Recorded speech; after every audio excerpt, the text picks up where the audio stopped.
مشاهدينا الكرام، أهلا بكم في هذا اللقاء الخاص مع وكيل الأمين العام للأمم المتحدة للشؤون الإنسانية فليتشر. أهلا بك سيد فليتشر.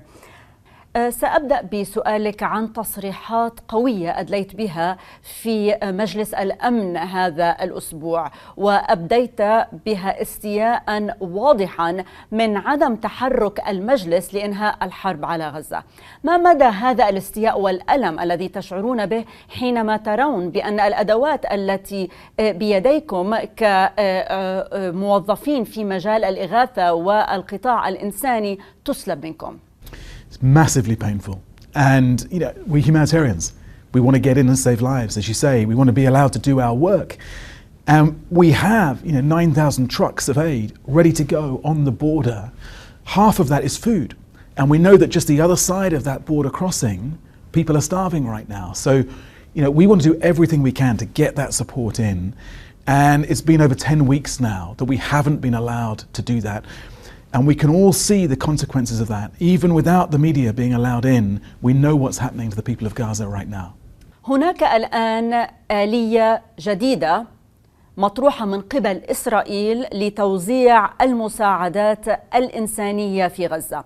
أعربتم كأمم متحدة وأنت أيضا عن معارضتكم لهذه الآلية. سمعنا من المندوب الإسرائيلي في الأمم المتحدة يقول إن هذه الآلية ستبدأ بالعمل قريبا ويدعو الأمم المتحدة للمشاركة. ما ردكم على ذلك؟ Well, look, we have a real interest in saving lives and getting people fed and getting medicine to them. So we're always willing to look at any suggestion that comes to us. We have a great plan, the existing plan, to get aid in on a massive scale. When we were allowed to do that during the ceasefire, we were getting in 600 trucks, 700 trucks, way more than anything that is proposed in these modalities and ideas which we've heard are out there. We want to get back to that full access, unimpeded, reaching everyone who needs that support right now, not in a very controlled way as I think is proposed in this so-called modality. So look, we've had a lot of meetings, 14 now, with the Israeli authorities to look at what's being proposed. And we've tried to go into those with an open mind, but we also have to stick to our principles, not just for the sake of the people in Gaza, but also for our humanitarian work across the world. Once we start making these compromises and working alongside a modality which in this case is conditioned completely by political and security objectives, then we throw out a huge amount of our humanitarian work globally. هل تشعرون بالقلق من أن إسرائيل تفرض الآن واقعا جديدا على الأرض يهمش الأمم المتحدة وشركاء الأمم المتحدة بحيث وصلنا إلى نقطة اللا رجعة فيما يتعلق بتوزيع المساعدات الإنسانية؟ I mean, we have been sidelined now for over 10 weeks. We haven't been able to get any food or medicine or shelter in. But as a humanitarian, you have to keep hoping for a better day. You have to keep staying positive and idealistic. You have to keep going back into those meetings. However frustrated you are, however impatient you are that we're not making progress, and keep trying to find those openings. And so we'll keep that conversation going because ultimately we're driven solely by that desire to save lives. طالبت مجلس الأمن الدولي للتحرك لمنع إبادة في قطاع غزة. لم نسمع مسؤول أممي رفيع بهذا المستوى يستخدم هذا المصطلح حتى الآن. كثر حول العالم يعتبرون أن ما يحدث في غزة الآن هو بالفعل إبادة. ما الذي دفعك بهذه اللحظة لاستخدام هذا المصطلح؟ Well, I chose my words very carefully and I weighed up the implications of using the word genocide. The key thing here for me, I'm not a lawyer, I'm a humanitarian. I'm trying to jolt public opinion here to recognize the scale of what is happening inside Gaza and change the conversation because ultimately I want that opportunity to get aid in to save lives. Now, we have to wait now to see what the ICJ will say. My argument with the Security Council is we have to make sure we don't repeat the mistakes of the past when we didn't act soon enough to prevent genocide. So I was saying, make sure that you are doing everything possible in actions, not just in words, to prevent the risk of genocide. هذا الأسبوع صدر تصنيف جديد يحذر من قرب المجاعة في قطاع غزة. تقرير لنيويورك تايمز يشير إلى أن الضباط الإسرائيليين يعترفون خلف الكواليس بأن المجاعة محدقة. ألم يأن الأوان لوقف حد لهذه القسوة؟ وإذا تم الآن السماح بدخول المساعدات الإنسانية، هل لديكم الموارد الكافية لمنع حدوث مجاعة وبشكل سريع؟ Well, as you say, Israel has very good coverage. It knows what's going on in Gaza, and I'm sure that they share our assessments about the scale of this risk of famine. I mean, they must be able to see that better than any of us can, and that's why I'm appealing to their instincts as well. You know, if not for the sake of the people of Gaza, which is the ethical case we would make, at least for the people of Israel as well. You know, do not be associated with the deliberate starvation of a population. I don't believe that's in Israel's interests. I want to get the hostages out, and I called for that again in the Security Council on Tuesday. I've visited kibbutzim in southern Israel. I know the devastation that October 7th caused. I don't want aid getting anywhere near Hamas. I wanted to get to civilians. So I hope that we can open up that dialogue and prevent that famine. And if we're given the chance, we'll be revving those engines. We will be driving across those borders, and we will stop that famine. We know how to do this because we've done it before. We've demonstrated against a lot of expectations that we will deliver at massive scale. And the people of Gaza need it badly. You know, it's not a time for politics, it's a time to let us do our job.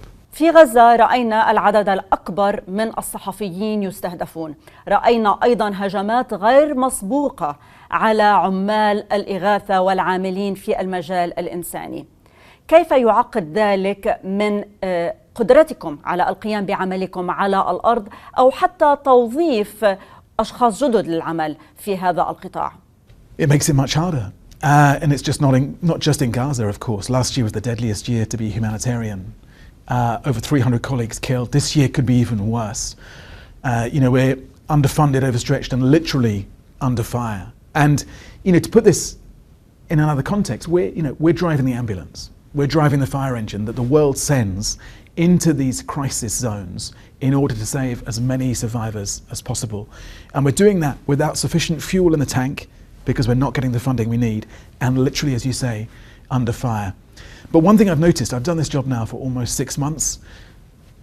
Even if I wanted to, I couldn't stop our humanitarians going back into action, because they are utterly determined to save as many lives as possible, to reach as many survivors as possible. And you know, we're all inspired by that courage. Our Palestinian staff inside Gaza who've lost everything, who had to show me how they were using GPS to find their homes because there were no landmarks to navigate by, who've lost relatives, and yet each day they're getting up and they're trying to deliver for Palestinian civilians. بالنسبة للضفة الغربية الوضع يزداد سوءا.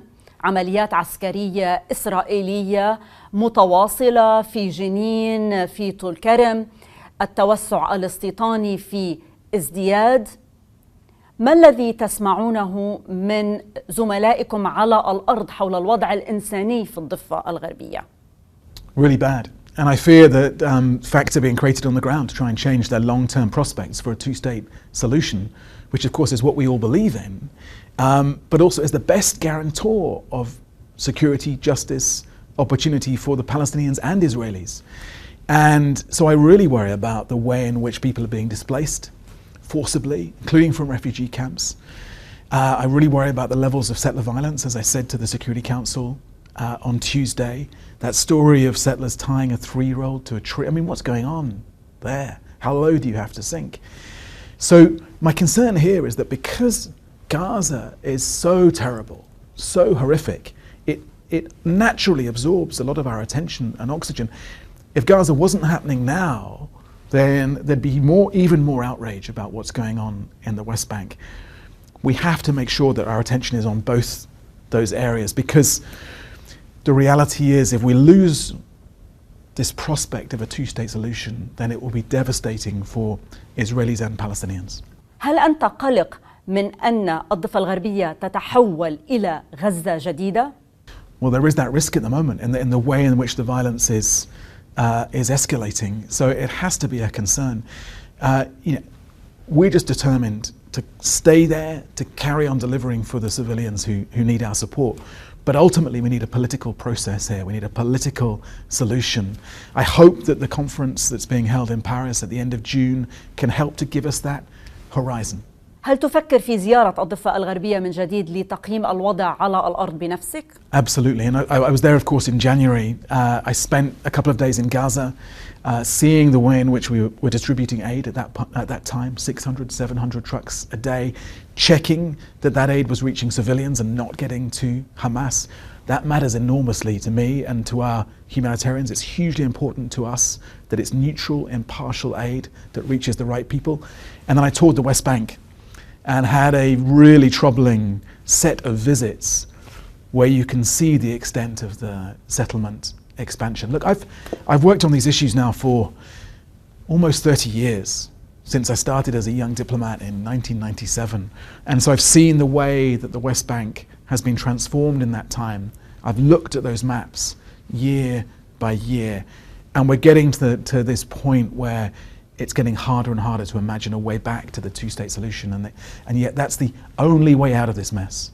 لنتحول إلى ملف آخر وهو سوريا. هذا الأسبوع شهدنا إعلان الرئيس ترامب رفع العقوبات على سوريا، وهو أمر طالبتم به. كيف سيؤثر ذلك على عملكم الإنساني داخل سوريا؟ That's right. And I was in Syria in December, shortly after the fall of the Assad regime, and spent time with the de facto leader and the administration there. And since that moment, I and others in the UN system have been saying, let's get these sanctions lifted. Let's try to get a path back towards economic development. We obviously, for us as humanitarians, the most important thing is we get our supplies through, humanitarian supplies. We're able to do that even with the sanctions in place. But ultimately, that's just a transitional phase. What we need is Syria to get back on its feet. And to do that, you need the lifting of those broader sanctions. So this is a real positive step now. We have to see a more inclusive approach from the government. We have to see that effort to bring all Syrians with them. We have to ensure that women and girls are at the core of Syria's future, because they are essential to that sense of opportunity in the country. I believe if those things come together alongside the lifting of sanctions, the prospects for Syria are superb. But that's a lot of hard work ahead of us. في ملف السودان، برأيك كيف تؤثر الهجمات بالمسيرات على بور السودان على الرد الإنساني، خصوصا في بلد تم إعلان المجاعة فيه؟ 30 million people in Sudan at least need support right now, and we're already having to really heavily prioritize our programs because of lack of funding. And now this additional level of insecurity has a direct impact. You know, literally it stops our people being where they need to be to deliver the support to save lives for those Sudanese who so badly need that support. The violence in Al-Fasher, our efforts to reach Zamzam, you know, we're trying to get convoys through. We've got people into Tawila in order to see the situation on the ground and to assess what's needed as part of the response. But the violence is a massive impediment to that. You know, amidst all of that, there was good news yesterday, the extension of the opening of the Adre crossing, on which we hugely rely for our convoys, our aid supplies. But again, on Sudan, we need the visibility, we need the money, and ultimately we need a decent peace process. We need them to put the guns down and let us reach civilians. الأمم المتحدة تشهد تخفيضاً في ميزانيتها وتخفيض في تمويل العمليات الإنسانية حول العالم. رأينا أيضاً الولايات المتحدة تخفض من التمويل في القطاع الإنساني. كيف يؤثر ذلك على قدرتكم للقيام بعملكم، وكيف تقنعون الحكومات حول؟ It's a tough time to do my job right now, but it's a tough time to be a humanitarian. But it's really tough for the people we serve, the communities we serve, those who are losing projects, losing support because of these cuts. I saw that just a couple of weeks ago in Afghanistan, where I sat with women who have lost their children because they had to cycle 3 hours because the nearby clinic had been shut. So this is real. People are dying right now because of cuts. And look, the American taxpayer, the American governments over generations now have been the most generous donor. And American money, American leadership has saved hundreds of millions of lives. And that is something for the American people to be really proud of, that leadership. Other donors are cutting too. It's not just the Americans. We have to get out there and make the case in a time of more transactional politics, in a time when people are worried about their own local issues, when money is tighter. We have to make that case anew, that if you don't deal with these problems out there at source, then they will come in your direction. Insecurity, pandemics, climate crises, many people on the move in the future. But also, more importantly, let's get back to that idea that we should do it for its own sake. There is an ethical, moral reason for global compassion, for solidarity. You know, I heard this morning Bruce Springsteen performing in Manchester in the UK, and he said, you know, why are we seeing the richest people in the world boasting about cutting the money to the poorest people in the world?